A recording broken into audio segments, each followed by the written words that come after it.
Hello students, welcome to lecture number 25. Topic for today's session is Service Blueprinting. I, Dr. Rohan Prabhakar Devale, welcome you all. This is online lecture series for the subject Operations and Supply Chain Management. Don't forget to like and subscribe.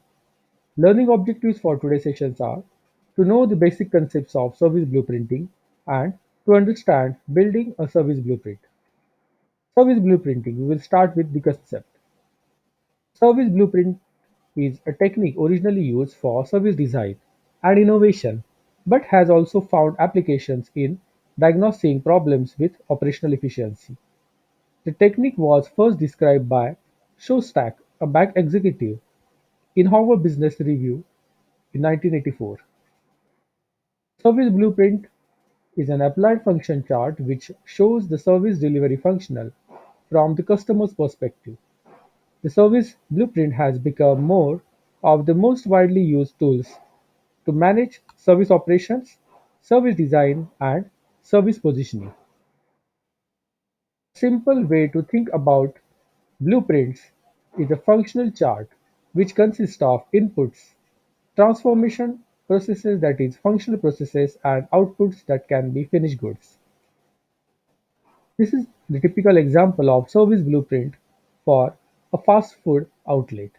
Here, dotted line is line of visibility that separates customer actions and backstage actions. Now we can see various actions. Those are: first is to greet the customer, then take order from the customer. After that, cook burger and bun. Here, this cooking will be supported by inventory of burgers, buns, salads and sauces. After cooking burger and bun, assemble the burger, then collect the order from the customer and then take payment from the customer. So this is the typical example of fast food outlet where the customer is ordering a burger or a bun.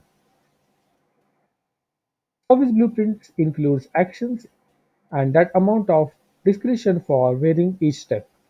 A service blueprint is always constructed from the customer's perspective and not from the manufacturer's perspective. A typical service blueprint identifies the following things. Now we will see customer actions. The customer actions are the steps that customer take as a part of service delivery functional. Next is front stage actions. Front stage actions are visible contract employees. These are the steps taken by a contract employee as part of the face-to-face service encounter. Next point is backstage actions. These backstage actions are invisible contract employee. The line of visibility separates the front stage and backstage actions. Non-visible steps taken by the contract employee behind the line of visibility. Example, taking a hotel or restaurant reservation by telephone.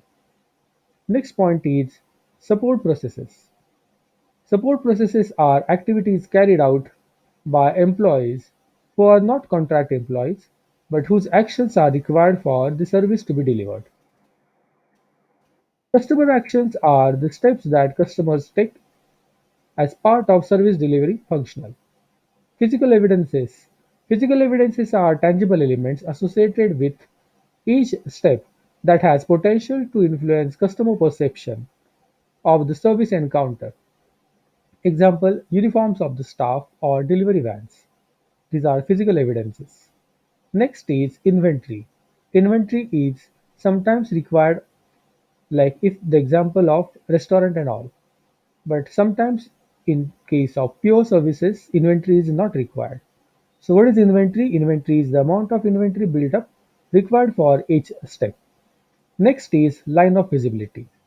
Line of visibility is the line that separates front stage and backstage actions.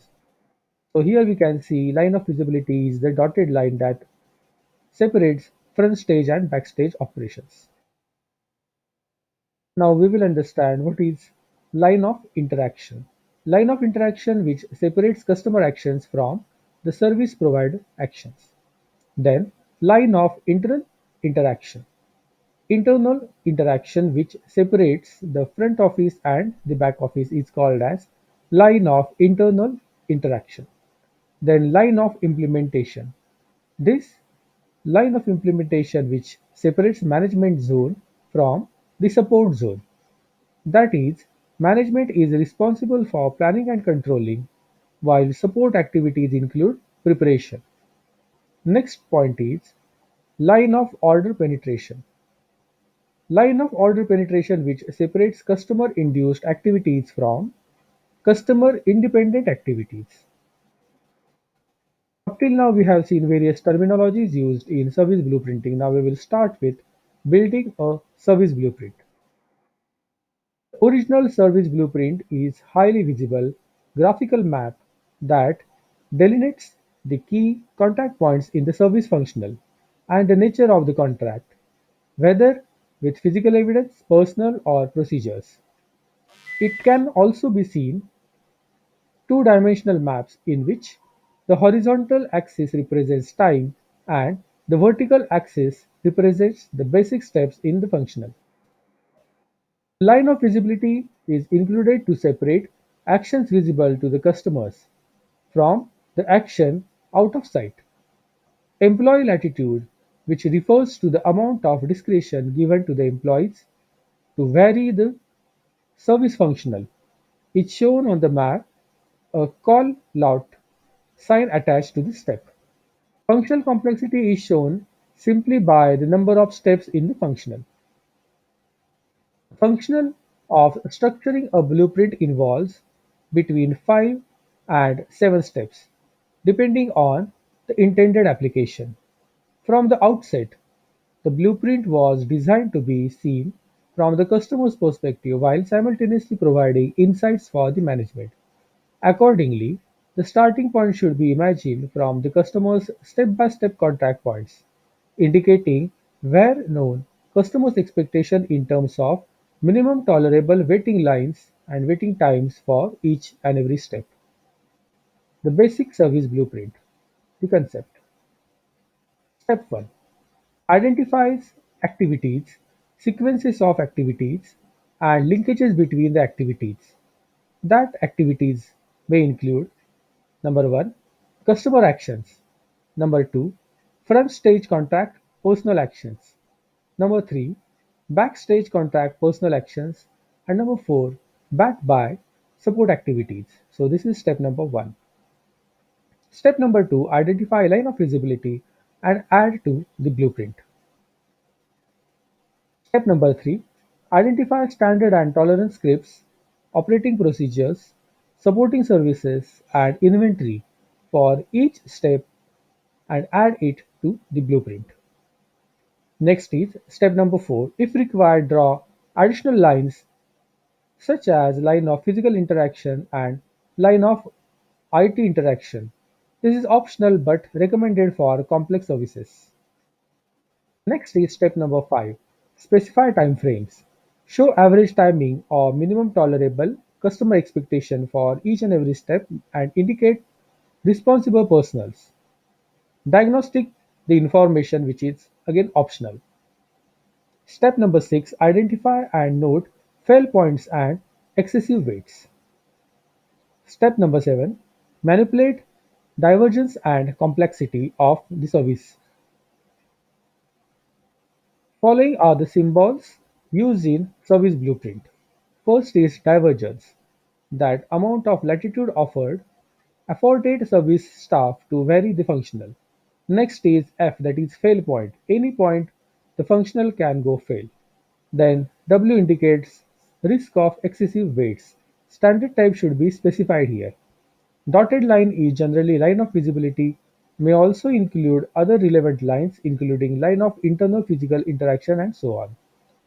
Arrow. This indicates direction or steps of sequences. AV that indicates average waiting time for the customer to avail the services. TO that is minimum tolerable waiting time. So these are the typical symbols used in constructing a service blueprint. Traditionally, service blueprints have been depicted with lines and text boxes to depict anything from user actions to support processes. Fail points, bottlenecks, and average time taken for each and every step can also be added at the analyst description. The amount of information included in the service blueprint largely depends on how it is to be used. Over the years, a system of commonly accepted symbols associated with service blueprint has been developed. Although blueprints are not difficult to prepare, there is no universal agreement about how to present the finished functional map. Example of service blueprint. Now this is just one example of service blueprint where evidences customer journey are shown at the first part and there is a line of interaction. Then first stage, employee action and technologies can be seen in the middle part. Line of visibility in the normal line is shown in the middle. After that, backstage actions and support procedures.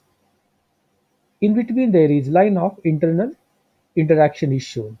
Depending on such type of various symbols and lines, you can construct a service blueprint of any services that has been offered by the service provider. This is the book of Simba publication Operations and Supply Chain Management written by myself. Next video we will learn production planning and control. Learning outcomes from today's session, we have seen the basic concepts of service blueprinting and we have seen building a service blueprint with two examples. Don't forget to like, share, comment, subscribe and turn on the bell icon for further notifications. Thanks for watching this video. Keep thinking, keep learning.